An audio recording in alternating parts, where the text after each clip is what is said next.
बिस्मिल्लाहिर्रहमानिर्रहीम। अस्सलाम वालेकुम डियर स्टूडेंट्स, कल हम लोगों ने ये फार्मूला प्रूव किया था।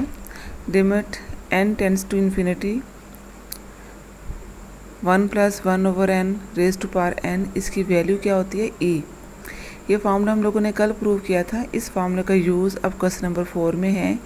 क्वेश्चन नंबर 4 के सारे पार्ट्स आपके सामने लिखे हुए हैं। इन तमाम क्वेश्चन में यह फार्मूला यूज़ होना है जी। फर्स्ट पार्ट देखें। अब देखिए फार्मूला प्रूफ यूज़ कैसे करते हैं। Limit n tends to infinity 1 + 1/n raise to power 2n है, जबकि यहाँ पर n होना चाहिए, तब इसकी वैल्यू e होती है। यानी कि जो नंबर यहाँ लिखा होता है इसका रेसिप्रोकल इधर होता है, कि ज़रूरी नहीं यहाँ 1/n हो, कुछ भी हो सकता है। जो भी नंबर होगा उसका रेसिप्रोकल यहाँ पे होना चाहिए, तो फिर उसका आंसर e होता है। जैसे यहाँ पर 1/n है तो 1/n का रेसिप्रोकल n बनता है, तो यहाँ n होना चाहिए। तो ये 2 हमारे लिए एक्स्ट्रा, इस 2 को हमने यहाँ पर सेपरेट कर दिया। ये देखें, ऐसे इसको लिख सकते हैं। तो इसकी वैल्यू क्या होती है e, तो ये स्क्वायर ऐसे आ जाएगा। तो ये इसका आंसर है। शॉर्ट क्वेश्चन है। इसके बाद नेक्स्ट सेकंड पार्ट देखें, ये भी ऐसे ही है। अब देखें 1/n का रेसिप्रोकल n बनता है, तो यहाँ 1/2 एक्स्ट्रा है, तो 1/2 को हमने साइड पे कर दिया है और ऐसे लिख दिया इसको। अब इसकी वैल्यू क्या हो जाएगी e power 1/2। 1/2 mean square root, तो ये इसका आंसर आ गया है। सेकेंड पार्ट भी हो गया। थर्ड पार्ट देखें। थर्ड पार्ट में यहाँ पर है 1 - 1/n, जबकि फार्मूले में 1 प्लस होता है। इसका मतलब माइनस जो है इस n के साथ है, इस माइनस को यहाँ लिख दिया। अब 1/-n का रेसिप्रोकल -n होना चाहिए, तो चूँकि यहाँ पर माइनस नहीं है तो हमने क्या किया, इसको ब्रेक डाउन कर दिया। माइनस माइनस प्लस ही होता है ना, इस प्लस को हमने ऐसे माइनस माइनस लिख दिया। तो इसकी वैल्यू अब क्या हो जाएगी e हो जाएगी, और ये -1 ऐसे रहेगा। तो e की पावर -1 को 1/e भी लिख सकते हैं। इसके बाद फोर्थ पार्ट देखें। Limit n tends to infinity 1 + 1/3n है। अब 1/3n का रेसिप्रोकल 3n होगा, तो यहाँ पर 3 होना चाहिए साथ। तो हम क्या करेंगे, 3 से मल्टीप्लाई और डिवाइड कर देंगे। अब यहाँ 1/3 ये ऐसे रहेगा और इसकी वैल्यू क्या आ जाएगी e आ जाएगी। तो e पावर 1/3 हमने फॉर्मूला यूज़ कर दिया। फोर्थ पार्ट भी हो गया। इसके बाद नेक्स्ट पार्ट मैंने छोड़ा है। नाइन्थ पार्ट देखिएगा, ये इंपॉर्टेंट पार्ट है। इसमें देखें 1 + 1/n वाली फॉर्म नहीं बन रही है, तो वो फॉर्म ने खुद बनानी है। अगर हम इन दोनों को रिवर्स कर दें, 1 + x को ऊपर लें, x को नीचे लें, तो यहाँ साइन जो है माइनस का आ जाएगा। अब आप क्या करेंगे, इन दोनों को सेपरेट x पर डिवाइड कर दिया। x/x अलग कर दिया, 1/x अलग कर दिया। ये x/x कैंसिल होकर 1 पहले लगा दिया, 1/x बाद में लिख दिया। अब 1/x का रेसिप्रोकल x बनता है, तो हमने क्या किया कि -1 को अलग लिख दिया और x को यहाँ सेपरेट कर दिया। तो इसकी वैल्यू क्या हो जाएगी e की पावर -1, और वो 1/e होता है। इसके बाद 10th पार्ट देखें। 10th और 11th दोनों सेम पार्ट हैं, लेकिन दोनों की कंडीशन चेंज है। यहाँ लिखा हुआ x negative, second next last part में लिखा हुआ x > 0। यहाँ x नेगेटिव है, नेक्स्ट पार्ट में x पॉजिटिव है। क्वेश्चन यही है। x नेगेटिव मीन्स x को अपने को नेगेटिव वैल्यू पुट कर दिए -t, कि x को -t पुट कर दिए, तो ये t में कन्वर्ट हो जाएगा। इसका मतलब लिमिट भी x से ख़त्म होकर t में आ जाएगी। अगर x 0 है तो ज़ाहिर है t की वैल्यू भी 0 ही होगी। If x tends to 0 it implies that t also tends to 0, तो t भी यहाँ पर 0 पुट करेंगे। इसके बाद e की पावर यहाँ हमने क्या किया, x की वैल्यू -t पुट कर दी है।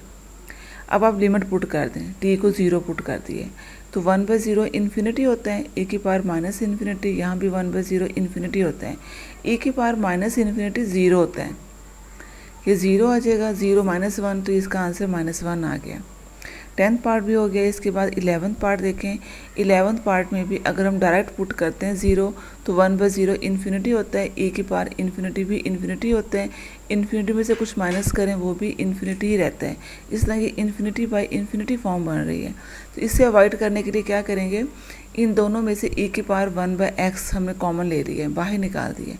या ये कर लें कि दोनों टर्म्स को e की पावर 1/x से डिवाइड कर दिए। इस टर्म को भी नीचे वैसे डिवाइड कर दिया।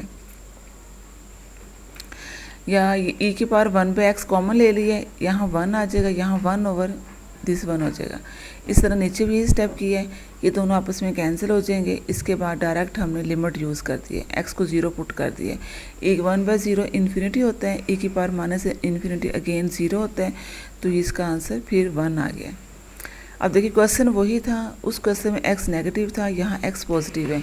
नेगेटिव में आपने x को -t पुट किया था, यहाँ पर आपने क्या किया है e की पावर 1/x कॉमन लेकर किया है ताकि इन्फिनिटी बाई इन्फिनिटी फॉर्म ख़त्म हो जाए। जी हमारा लास्ट पार्ट भी हो गया। इसके बाद हमने न्यू टॉपिक पढ़ना है, continuity of a function at A given number. Continuous function क्या होता है? A function f is said to be continuous at a number c if and only if following 3 conditions are satisfied। कोई भी function continuous होगा, कोई भी किसी भी गिवन नंबर c कोई भी कांस्टेंट है उस नंबर पर वो कंटिन्यूस होगा अगर तीनों कंडीशन सेटिस्फाई करेंगी। फर्स्ट कंडीशन क्या है? f of c is defined, कि f ऑफ c को डिफाइंड होना चाहिए। उस फंक्शन में आप c की वैल्यू पुट करेंगे वो डिफाइंड होनी चाहिए। डिफाइंड मीन इन्फिनिटी नहीं आना चाहिए। इसके बाद ये 0/0 फॉर्म नहीं बनने चाहिए। इसके बाद सेकंड है कि उसकी लिमिट एग्जिस्ट करनी चाहिए। लिमिट तब एग्जिस्ट करेगी अगर उसकी लेफ्ट हैंड और राइट हैंड लिमिट दोनों सेम होंगी, और अगर लिमिट का आंसर और इस f ऑफ c का आंसर दोनों सेम होंगे तो थर्ड कंडीशन भी सेटिस्फाई हो जाएगी। अगर इन तीनों कंडीशन में से कोई एक कंडीशन भी सेटिस्फाई नहीं होगी तो हम कहेंगे कि फंक्शन जो है वो डिसकंटिन्यूस फंक्शन है। If one or more of these conditions fail to hold at C, then the function f is said to be discontinuous at C। जी स्टूडेंट्स, अब देखें ये डेफिनेशन नेक्स्ट एक्सरसाइज में यूज़ होनी है। एक्सरसाइज 1.4 देखें। First question है determine the left hand limit and right hand limit, then find the limit of the following function at x tends to c।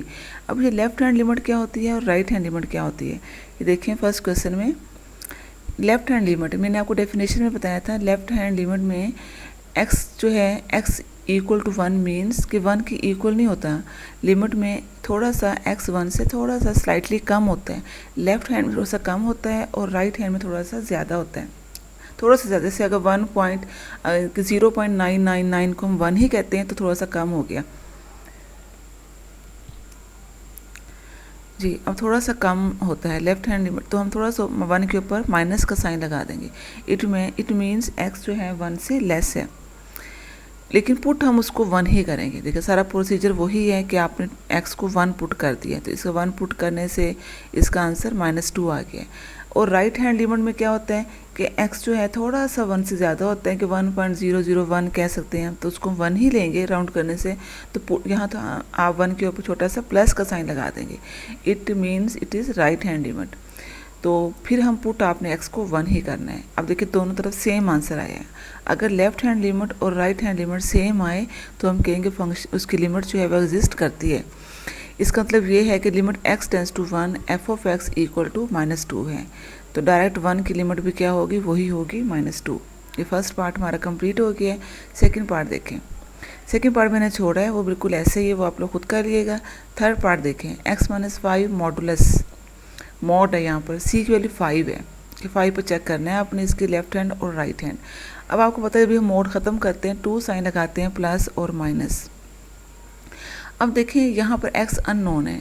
अब देखें ना, ये है कि x की कौन सी वैल्यूज़ पुट करेंगे तो पॉजिटिव आंसर आएगा और कौन सी पुट करेंगे तो नेगेटिव आंसर आएगा। ज़ाहिर अगर हम x को 5 से ग्रेटर पुट करते हैं, 6 पुट करें, 7 पुट करें तो पॉजिटिव आंसर आ रहे हैं। अगर 5 भी पुट करते हैं तो 0 आंसर आ रहा है, 0 भी एक आंसर है। लेकिन अगर हम 5 से लेस पुट करते हैं तो नेगेटिव आंसर आता है। इट मीन्स कि x-5 जो है वो पॉजिटिव है अगर x-5 0 से ग्रेटर है या 0 के इक्वल है, या 0 के x-5 को 0 के इक्वल ले लें, या इट मीन्स -5 को इधर लें तो 5 हो जाएगा कि x जो है अगर हम 5 से ग्रेटर लें या इक्वल 5 लें तो इसकी वैल्यू पॉजिटिव आ रही है, तो इसका आंसर यहाँ पॉजिटिव में आएगा। और नेगेटिव तब होगा अगर x-5 लेस दैन 0 होगा या x 5 से लेस होगा। इसलिए हमने इसको 2 पार्ट्स में डिवाइड कर दिया है। अब यहाँ हम इजीली लिख सकते हैं कि राइट हैंड लिमिट कौन सी है और लेफ्ट हैंड लिमिट कौन सी है। लेफ्ट हैंड में क्या है कि 5 से ग्रेटर, थोड़ा सा 5 से ग्रेटर, तो ये हम 5 से ग्रेटर वाला फंक्शन ये वाला लेंगे, ये वाला लेंगे x-5। लेफ्ट हैंड में, राइट हैंड में प्लस वाला लेते हैं, लेफ्ट हैंड में माइनस वाला लेते हैं। माइनस वाले में हम ये वाला फंक्शन लेंगे और राइट हैंड में हम ये वाला फंक्शन लेंगे प्लस वाला। ठीक है। अब लेफ्ट हैंड में क्या किया, 5 से लेस वाला फंक्शन, तो 5 से लेस वाला फंक्शन ये वाला है, तो इसको हमने लिख दिया। तो इसका आंसर फिर हमने x को 5 पुट कर दिया, 5 माइनस 5 0 हो गया। और यहाँ ग्रेटर में हम ग्रेटर वाला फंक्शन जी स्टूडेंट, और राइट हैंड लिमिट में हम लोगों ने ये प्लस वाला फंक्शन लिया, ठीक है। और यहाँ भी हमने x को 5 पुट कर दिया, 5 माइनस 5 0। अब दोनों का सेम आंसर आ गया। इस mean left hand limit equal right hand limit के, तो limit x tends to 5 direct limit जो है वो भी 0 ही होगी। ये हमारा क्वेश्चन नंबर 1 कंप्लीट हो गया है। क्वेश्चन नंबर 2 में भी हम यही फॉर्मूला यूज़ करेंगे, दोबारा से रिवाइज करवा दूँगी आपको। व्हाट इज़ कंटिन्यूस फंक्शन, कि उसमें लेफ़्ट हैंड लिमिट और राइट हैंड लिमिट इक्वल होगी तो उसकी लिमिट एग्जिस्ट करेगी। लेफ़्ट हैंड में क्या करना है, आपने लेस वाला फंक्शन लेना है और राइट हैंड में ग्रेटर वाला फंक्शन लेना है। ये बात याद रखिएगा, नेक्स्ट क्वेश्चन में यूज़ होनी है, ठीक है स्टूडेंट्स। नेक्स्ट लेक्चर के लिए अल्लाह हाफिज़।